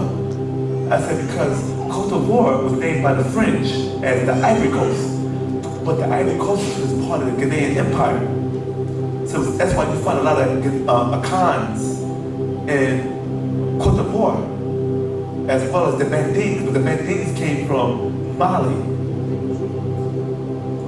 Because Cote d'Ivoire lays on the border of the Mali Empire, but the other part lays on the Ghanaian Empire. So you're looking at two tribes that were enemies of each other, but they sharing the same coast area, the region, like Dominican Republic and Haiti. One side is French, one side is Spaniard. You know what I'm saying? That's why certain parts of the Benin, country of Benin, actually came from a tribe that came out of Nigeria called Benin. They're from Benin City, and they left Benin and took a piece of the Congos, right? And they decided to call it Benin. You feel me? So a lot of places was actually like Senegal and Gambia actually was one country. It was called Senegambia. Yeah, but it was still part of it. And even before that, it was actually part of the Malian Empire under King Massachusetts. It's like Libya was actually part of Egypt at one time. So they actually came in and just started shrinking down and they turned Africa into states. At one time, it was all ruled by one ruler. Yes. Osiris. Fatadun, Horus, Geb, Ray. This is like how long was it? Thousands of years ago. Before man took over the throne, the deities was over the landmass. Like this pertains to the Anunnaki doctrine. Like I've heard that like that swear tablets were like 400,000 years. Let me break something down to you that you don't understand. It's so simple.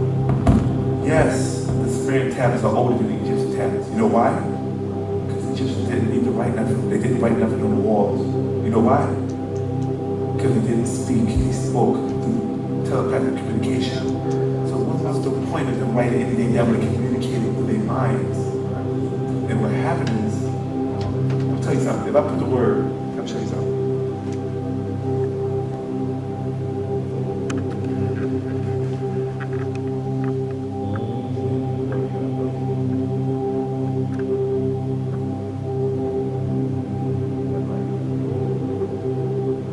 What did that say? What did that say right there? I love fish. Wow, see that? They have to say that. That's called symbols. So in ancient Egypt, because they didn't speak, everything was hieroglyphics. So they had 5,000 hieroglyphics, right? And they had a different language, right? They didn't talk. They actually read it like that. Because each symbol represents something. They want to talk about the shoes, they got a symbol for it. They want to talk about the pen, they got a symbol for it. You hear me? They talk about you, they got a whole body, human body for a particular thing, right? Which make up 5,000 word vocabulary. They didn't speak it. They thought it.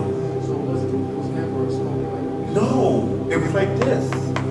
So what happened is, when certain beings came into Egypt, because they didn't communicate by mind to mind, because what happened is, you have to be careful back then, because certain malicious beings were actually, it's like you want to walkie-talkie, somebody bring it to your frequency, so they had to protect that. You hear me? So when certain beings came in, this might be I to you, I, but it might be something else in the ancient Hebrew language. So what happened is, what they did is that when certain invaders came in, because they couldn't communicate with them mentally, they created a spoken language for them called heretics. Get me? And then they started putting vowels on each of the pictures in tones. So when the Caucasian is translated from the Rosetta Stone, like our teacher Palma Zal, Dr. Malachi Kabebe York said, is that the Rosetta Stone was bait to throw them off so they would never understand the science behind the symbols. So when they look at the eye of Horus, they think, oh, Horus lost his eye to his uncle, but actually Horus actually deals with like this right here. What is this? What is that? No, that's a black hole. If you go online and type in black hole, and this word right here is called, this is something that's real important when compared to black hole.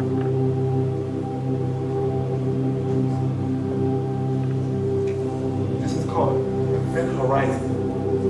Do you know how to get this word right here? You hear me?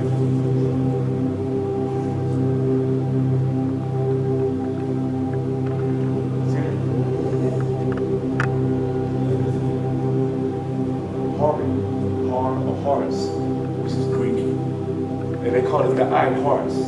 But actually, when you see a black hole is condensed dark matter in space, right? You hear me? And what does a black hole do? It sucks in anything and it absorbs light. The same way your pupils do. And your eye, right? And outside of this right here, if you look up the word event horizon and see the diagram, this is what event horizon look like. This is how they're able to pull matter into the black hole. Because once anything hits this event horizon, it's pulled into the black hole and sucked in.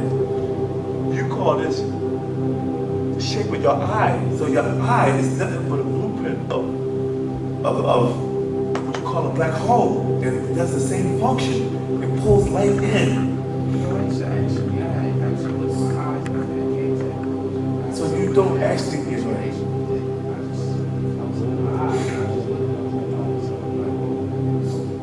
So you don't even see the person, you see the light that comes off of it and your body sucks it into your iris. This is actually a stargate. Yes. So what happens is, if you're born this side of the universe, and this is the starting point, this is the end point, right here, right? If this will take you over 310,000 years, right? To get from point A to point B. And this is what you call zero time reference, right? This is your black hole on this side, and this is your black hole on this side. What happened is it'll take you a lifetime to get here, right? So what you do is that you break down the physics of this, right? When you break it down to zero time reference, right? You break it down to zero time reference. And so what you're doing is you're bending time and space. It's called expansion. Because you're really looking at the universe expanding and contracting. If you're able to break down using a science or a property that I might call Makozet or exotic matter, you can actually cause a warp and a black hole from point A to point B, and you bring it down from a zero time reference, which would be these 2 points, this far away, and then when you bring both points together, you actually bend time and space, and you bring it to 1 point, where you actually walk from one side to the other side like this, and you're on the other side of the galaxy. Because it's not dealing with time. Time is an illusion. Because you're governed and think about how long it takes the Earth to rotate around the sun. Meaning that if I got a square right here, right? And I say it takes 1 year for me to get from here to here inside this box. You hear me? It takes 1 year to get from here to here, right? But what happens is because the universe is it's growing, I can actually expand that space, and it'll be 300,000 years. Because it grew, but it's still on the same points. It just expanded. So now you'll have to be governed time by the expansion, not by the distance no more, because it grew. And the more it grows, the more time you add on. But you're only doing time by expansion, but you're still dealing with the same point. So one part of the universe can be real small, and over time it can actually expand to be bigger, but then you'll govern time like that by the expansion, and the time is an illusion. That's how we keep counting. No, you count time by planetary bodies. It takes Jupiter 1,000 years to go around the planet Earth. It takes, I think, Mercury about 147 days to go one revolution around the Earth. And I think it costs, I think Mercury is 275 days. Earth is 365 days. So that means that the closer you are to the sun, the more time is spread out. So if you take your human body, go to Mercury, actually about 3 years, you'll be like 4 or 6 times more older than what you really are. Then you come back, people will actually be younger than you. You know what I'm saying? Because time is an illusion. So are you saying that a black hole is the actual Stargate that's mentioned? It's like all the illusions of that? Yeah. I thought it was like something like kind of like Stargate or something. Yeah. So Yes. They call them wormholes. Like I said, you're shooting from here to here. It takes 300,000 some years to get there. Because you break it down, the dark matter, and you bring it down to zero time reference. And you're doing it here, you're doing it in a matter of seconds or minutes. You're traveling from one side of the universe to the other side of the universe. Because you're bending. You understand what I'm saying? yeah. When I explain this box, it takes 1 year to get from this side of the box to this side of the box. But using the thing that we have in our body called Makuset or exotic matter, you can actually bend this. You warp the space because it expands. You can actually bend it. It's like if you're bending water. Like when you look at water and you put a pen inside of it, right? You let the water, you let the pen actually bend because it's in the water. You ever seen that before? When you put like a cup of water and you take a long pen, put it inside the water, it's like the pen is bending in the water because of refraction. That's almost the same concept as time and space when you expand it. You're bending the space and you're bringing the 2 points together. So instead of being whistling, you're bringing them closer. The point is like you're actually walking from one side to the other side. It's like you step into a room. So that's instantaneous right there. Exactly. But it's a science, an ancient science that the extraterrestrials or our ancestors used to travel from one side of the galaxy to the other. So actually, when you talk about the barrel doesn't fly like the way you were taught. The barrel is actually transitioning from this point to this point. It's not going nowhere. It's actually traveling from one galaxy to the other side. It's sitting still because it's warping time. It actually warp time was on the other side. So what happened is, then they send out smaller crafts to travel the planet. The barrel can't go to the other planet. It's too big, massive. The gravitational pull will destroy the other planets. So they send out smaller crafts like what you call the Beetle or the Hidu-Ass, which are smaller ships that actually are suited for a short distance of traveling from one planet to the other planet. You know what I'm saying? That's why if you look at how they're made, those ships are almost like cylinder, like circular. They're not like this. What you call aerodynamic, because they need wind for lift. So these ships are not made to go what you call in the atmosphere. Because they deal with propulsion, where they're able to use the magnetic field. You ever see them have two magnets, and you take one magnet, bend it, and you feel that force pushing off on it? That's called magnetic propulsion. That's the same science they use to propel the ships. That's why they need certain things to charge it up. And they get that push. You know what I'm saying? And it's like they can go in any direction, horizontally or vertically. But when you're dealing with aerodynamics, you only go in one way. And you change direction by the wind philosophy and how the wings work. So any craft that you see made like this was actually created here on Earth. So they say, oh, that's a UFO. No, that was, but it still was created here on Earth.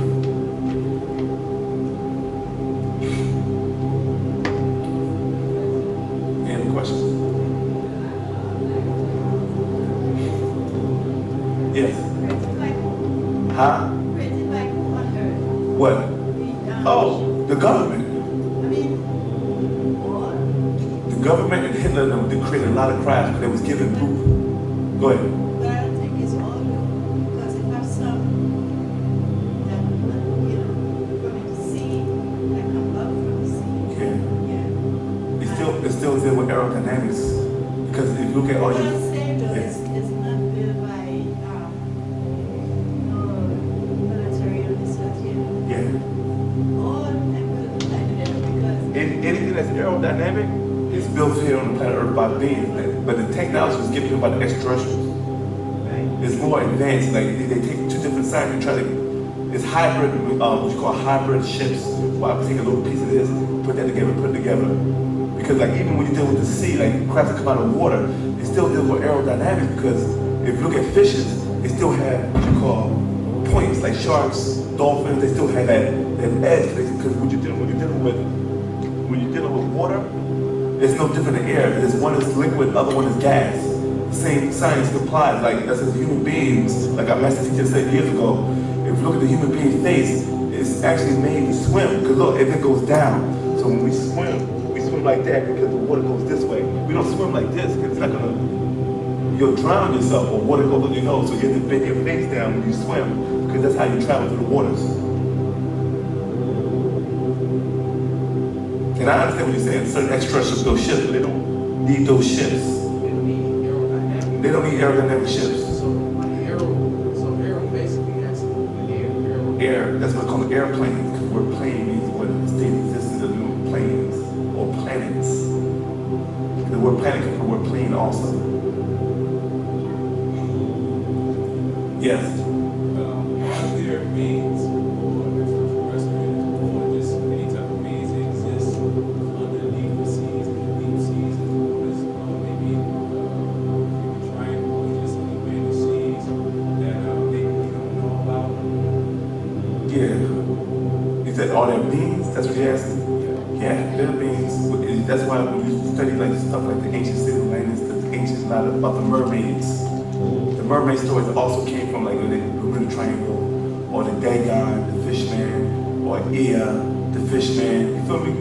That's why we look at the ancient Egyptian deities, like let's see which one we got the vessel on.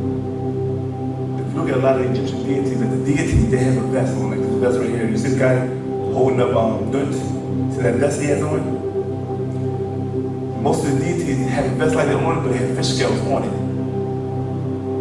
know what I'm saying? But a lot of people didn't know what it was. But that's showing you that they came from out of the waters. In ancient Egypt, it was called as the Octogs, or the Camino, the 8 beings. It was a set of beings in 8. 4 were females, 4 were males. The females represent the frog and the male represents the serpent. And they talk about these beings that come out of the waters. So when you study ancient culture, this story about these beings that came out of the waters. Or in the Bible, in the first chapter of Genesis, when it said that the Lord saw hovered on the face of the deep. You know what I'm saying? And it said, and the earth was without form and void, and the darkness was upon the face of the deep. And we know the deep as being the ocean or the sea. So in order for somebody to say that God was on the face, who was that speaking? It can only be a person who was in the deep or in the ocean because there was no land mass at the time. So So that was deep. So that was some being, taught by another being that came down that was moving from the face of the ocean. So when you study ancient cultures, you find out a lot of beings that had came out of the waters. And when you deal with the Bermuda Triangle, the reason why I call it the Bermuda Triangle because it got certain type of frequencies or energy fields that's sitting in that area where it triangulates in one area like you condense power, but it's able to use the conformations to travel individually from one side of the universe to, and that's actually a stargate. That's why there are a lot of airplanes, if you do some research about Bermuda Triangle, a lot of airplanes or ships encounter a lot of interference dealing with their navigational systems and stuff like that every time they get near the Bermuda Triangle. And sometimes they say they disappear, and these guys say later on, we appeared out of nowhere, and we just saw something in clouds or something like that, and they still we disappeared, and now a week later, a month later, those who do come back realize that it was going for only, we thought like a minute, they said it was going for weeks. Because this is a vortex that they travel from one side of the universe to the other side of the universe through this planet Earth. So when you go down, I don't know because I've never been there. Yeah, they say they'll eat you first. So is there any more questions? I'd like to thank y'all for coming out for the newcomer class. We'll be here, I have a class every Friday from 7 to 10. And we also have, on Tuesday, we have the classes with the Morsel Tets, who delivered a lot of messages from our master teacher. Wednesdays from 7, is it 6 o'clock or 7 o'clock? For the Wu-Nuwaupu class. 6:30 to 8 o'clock, right? In the Wu-Nuwaupu classes. And on Thursdays at 9 o'clock, we have the chanting with the 24 elders. So we have a lot of stuff going on right now. This is the first week that we officially had class in this building. This is the actual first class that we had. And we have many more to come, and there'll be other teachers here teaching every week up here in Tulsa. So thank you for coming out. Exactly.